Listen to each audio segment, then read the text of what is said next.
Assalamualaikum warahmatullahi wabarakatuh.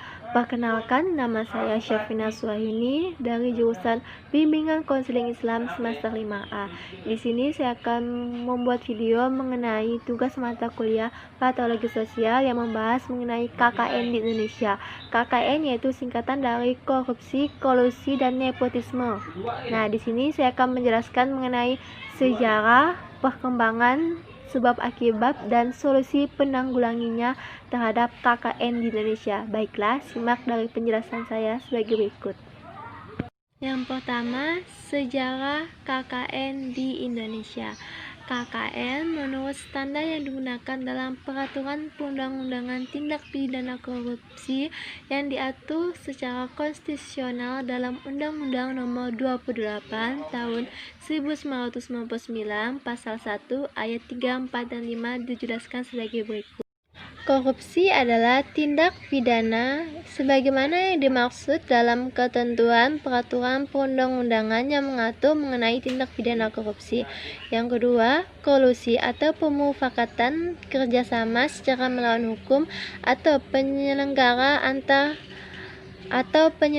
negara atau antara penyelenggara negara dengan pihak lain yang merugikan orang lain, masyarakat, atau negara. Yang ketiga, nepotisme adalah setiap perbuatan penyelenggara negara secara melawan hukum yang menguntungkan kepentingan keluarganya atau kronnya di atas kepentingan masyarakat, bangsa, ataupun negara. KKN di Indonesia dibagi menjadi 3 zaman, yaitu yang pertama KKN pada zaman kerajaan. Di Indonesia, KKN telah ada sejak zaman dulu, tentunya bukan dengan nama korupsi, melainkan menarik upeti atau pajak dari rakyatnya. Dalam penarikan upeti, banyak pejabat pemerintahan yang tidak jujur, salah satunya dengan menggelapkan pajak yang harusnya sampai ke kerajaan. Bentuk KKN lain dengan memberikan janji atau upah pada seseorang untuk membunuh musuh-musuhnya. Itu termasuk KKN pada zaman kerajaan. Yang kedua yaitu KKN di zaman penjajahan. Datangnya penjajah ke Indonesia mempunyai peranan penting dalam proses kehancuran kerajaan-kerajaan di Indonesia. Perselisihan di dalam kerajaan menjadi semakin parah dengan campur tangan penjajah. Budaya KKN berkembang di kalangan tokoh-tokoh lokal yang sengaja dijadikan badut politik oleh penjajah untuk menjalankan daerah administratif tertentu dan pejabat yang notabene merupakan orang-orang penjajah Belanda untuk menjaga dan mengawasi daerah teritorial tertentu. Mereka yang diangkat dan dipekerjakan oleh Belanda untuk memanen upeti atau pajak dari rakyat digunakan oleh penjajah Belanda untuk memperkaya diri dengan hak dan kehidupannya pada zaman Belanda tersebut. Yang ketiga yaitu KKN pada zaman modern atau saat ini. Fase perkembangan praktek korupsi di zaman modern seperti ini sebenarnya bukan lepas dari bangsa Indonesia dari belenggu penjajahan. Akan tetapi budaya yang ditinggalkan oleh penjajah kolonial tidak serta lenyap begitu saja. Salah satu warisan yang tertinggal adalah budaya korupsi, kolusi, dan nepotisme atau KKN. Hal tersebut tercermin dari perilaku pejabat-pejabat pemerintahan yang bahkan telah dimulai di era Orde Lama Soekarno yang akhirnya berkembang dan tumbuh subur di pemerintahan Orde Baru Soeharto hingga saat ini.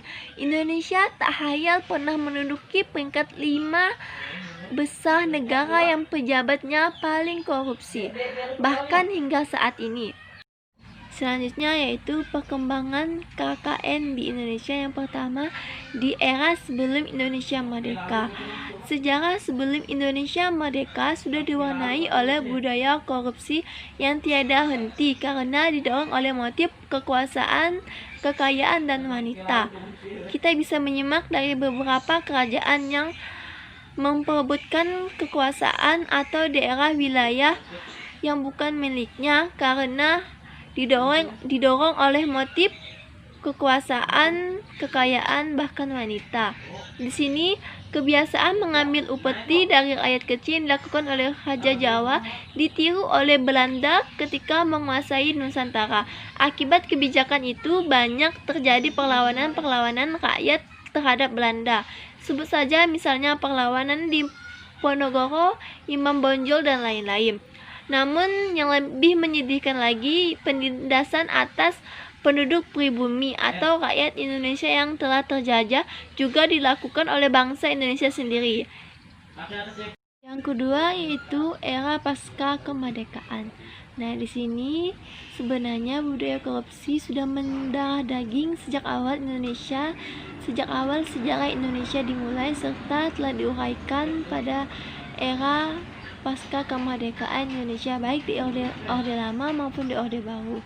Titik tekan dalam persoalan korupsi sebenarnya adalah masyarakat masih belum melihat kesungguhan pemerintah dalam upaya memberantas korupsi. Ibarat penyakit, sebenarnya sudah ditemukan penyebabnya, namun obat mujarab untuk penyembuhan belum bisa ditemukan.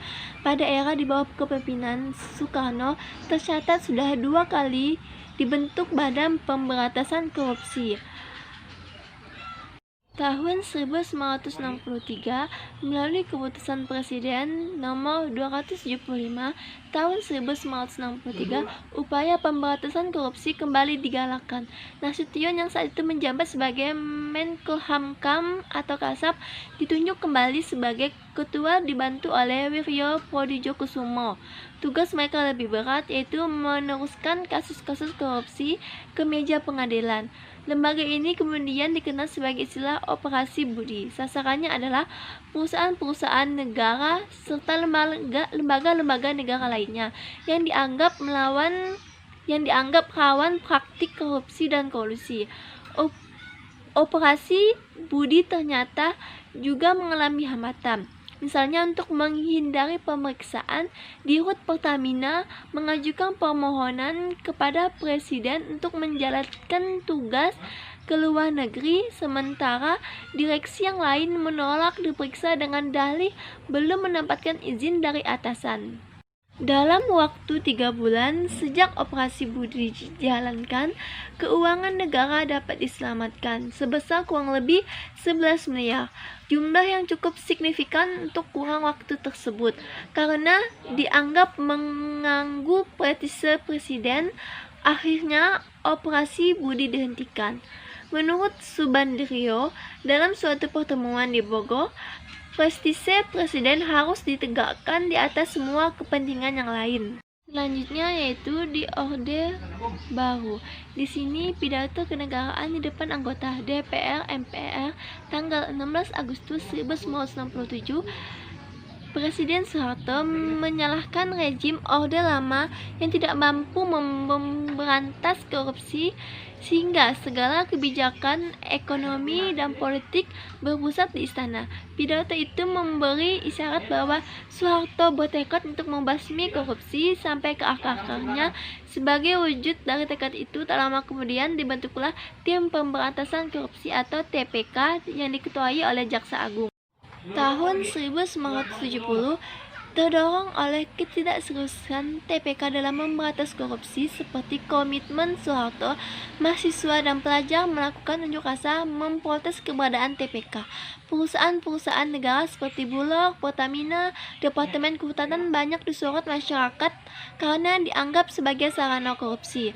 Maraknya gelombang protes dan unjuk rasa yang dilakukan mahasiswa akhirnya ditanggapi Soeharto dengan membentuk komite 4 beranggotakan tokoh-tokoh tua yang dianggap dan berwibawa seperti Profesor Johannes, IJK Kasimo, dan Mr. Wilopo dan A. Tidjoko-Minoto. Tugas mereka yang utama adalah membersihkan antara lain Departemen Agama, Bulog, CV Waringin, PT Mansur Telkom, dan Pertamina. Namun komite ini hanya macan ompong karena hasil temuannya tentang dugaan korupsi di Pertamina tak direspon oleh pemerintah. Selanjutnya yaitu di era reformasi. Jika pada masa Orde Baru dan sebelumnya korupsi lebih banyak dilakukan oleh kalangan elit pemerintahan, maka pada era reformasi hampir seluruh elemen penyelenggara negara sudah terjangkit yang namanya virus korupsi yang sangat ganas. Di era pemerintahan Orde Baru, korupsi sudah membudidaya sekali. Kebenarannya tidak terbantahkan. Orde Baru yang bertujuan untuk meluruskan dan melakukan koreksi total terhadap Orla serta melaksanakan Pancasila dan Undang-Undang 1945 secara murni dan konsekuen. Namun, ternyata justru Orde Baru lama-lama menjadi Orde Lama juga, dan Pancasila maupun Undang-Undang Dasar 1945 belum pernah diamalkan secara murni kecuali secara konsekuen atau alias kelamaan. Nah, kemudian Presiden B.J. Habibie pernah mengeluarkan Undang-Undang Nomor 28 Tahun 1999 tentang penyelenggaraan negara yang bersih dan bebas dari KKN berikut pembentukan berbagai komisi atau badan baru seperti KPK, PN, KPKPU atau lembaga Ombudsman. Presiden berikutnya yaitu Abdurrahman Wahid membentuk tim gabungan pemberantasan tindak pidana korupsi atau TGPTPK. Nah, di sini menurut Taufikur Rahman Ruki, pemberantasan korupsi tidak hanya mengenai bagaimana menangkap dan memindahkan pelaku tindak pidana korupsi, tapi juga bagaimana mencegah tindak pidana korupsi agar tidak terulang pada masa yang akan datang melalui pendidikan anti korupsi, kampanye anti korupsi, dan adanya contoh seperti Island of Integrity, yaitu daerah yang bebas korupsi. Pernyataan Taufikur Rahman mengacu pada definisi korupsi yang dinyatakan dalam Undang-Undang Nomor 31 Tahun 1999 dan Undang-Undang Nomor 20 Tahun 2001. Menurutnya, tindakan preventif atau pencegahan dan represif pengekangan ini dilakukan dengan memposisikan KPK sebagai katalisator atau trigger bagi aparat atau institusi lain agar tercipta good and clean governance dengan pilar utama transparansi, partisipasi, dan akuntabilitas. Selanjutnya yaitu sebab terjadinya KKN di Indonesia. Yang pertama, faktor internal dan eksternal. Ya, yang internal yaitu memiliki sifat yang tamak. Yang kedua, tidak bermoral kuat, gaya hidup konsumtif, malas atau tidak mau bekerja, atau ajaran agama yang kurang diterapkan. Di sini faktor internal terdapat pada diri kita sendiri yang memiliki sifat yang tamak. Pasti setiap manusia jika dihadapkan dengan kekuasaan, tahta maupun yang berbau dengan uang, pasti siapa saja yang akan tergiur oleh tawaran tersebut akan pasti melakukan korupsi yang menyebabkan dirinya tidak bermoral kuat dan memiliki gaya hidup konsumtif yang berlebihan.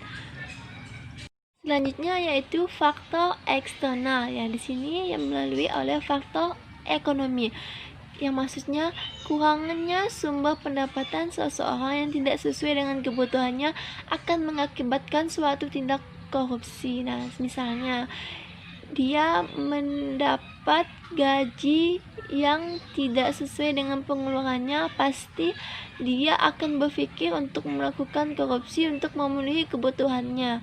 Nah, selanjutnya yaitu faktor umum. Lemahnya suatu undang-undang hukum dalam negara ini membuat seseorang akan mudah melakukan tindak kriminal korupsi. Yang selanjutnya, faktor organisasi. Tidak adanya suatu sifat keteladanan dalam kepemimpinan pun menjadi salah satu faktor terjadinya suatu tindak korupsi. Selanjutnya, faktor politik. Di sini, kedudukan dan jabatan dalam suatu bidang politik yang tidak sesuai dengan harapan pun menjadi salah satu penyebab terjadinya tindak korupsi.